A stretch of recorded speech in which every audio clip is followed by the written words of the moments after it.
Hello, and welcome to Chinuch Matters. My name is Isser Pleiner. We've been talking over the last few videos about the concepts of chinuch and control. These are concepts that need a lot of attention and a lot of understanding.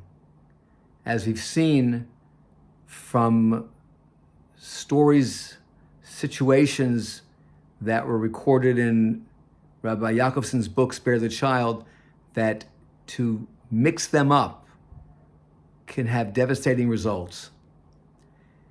And just to begin, it's important to just establish again the source for chinuch and control.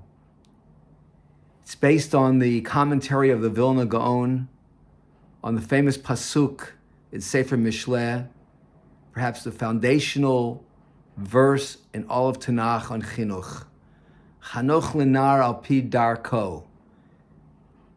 You should educate a child, train a child according to his way, according to his nature, according to his interests, according to his desires. Then, if a person that is educated that way, Gam ki yazkin lo yasur mimeno. Even when he gets older, he will stay with the learning, the lessons for the rest of his life. So we see that chinuch is something which is positive. It is in sync with a child's interests. It's according to his derech. The opposite of that, and the Vilna Gaon explains this exact point, that's what chinuch is to educate, train a child according to his way, according to his desires, his interests.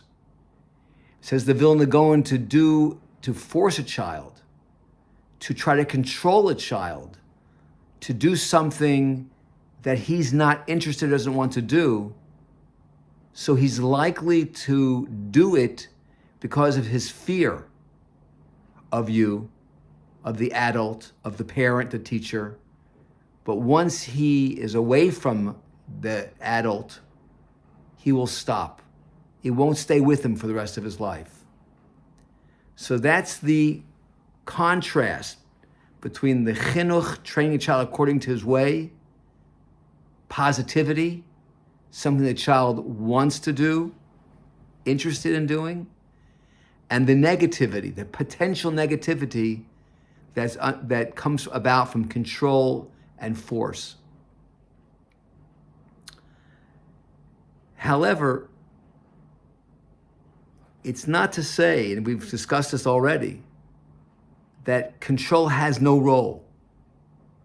Rabbi Yaakovson emphasizes that control has a role in the chinuch, greater chinuch process. And practically speaking, if children are asked to do something that they may not be totally ready for or interested in doing, it's not something that they have thought about, because we live in a time where children are required to meet benchmarks in different areas of education, skill building, and children might not be ready for it mentally or emotionally, and they have other things. At some point, children do grow into certain things and they come to the right age. And most skill areas and growth areas in chinuch, usually it's a range of ages. When a child is ready, it doesn't require a whole lot of control. But there are times when that's necessary, even if a child's living in a family, in an environment where everybody's so positive about a certain mitzvah, that it's assumed the child will get caught up in the positivity of the mitzvah, the excitement of the mitzvah in the home, but maybe not. And therefore, because it's the time for this child to move into this mitzvah, there may be a need for an act of control to jumpstart the child. And so Rav Yaakovson, and we've mentioned this before, expressed the following strategy when it comes to control.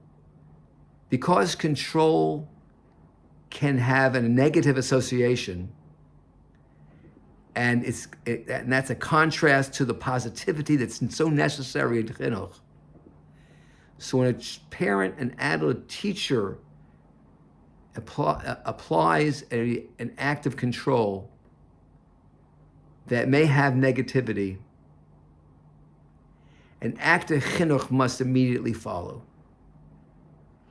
So when that happens, the positive expression, the positive actions of the chinuch, the child's joy and his experiences of the chinuch process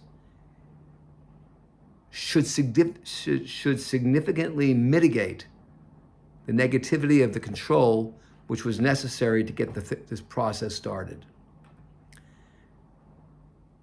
In future videos, we will continue to look at the chinuch control paradigm to try to understand it better, talk about scenarios so that people can begin practicing it in their homes.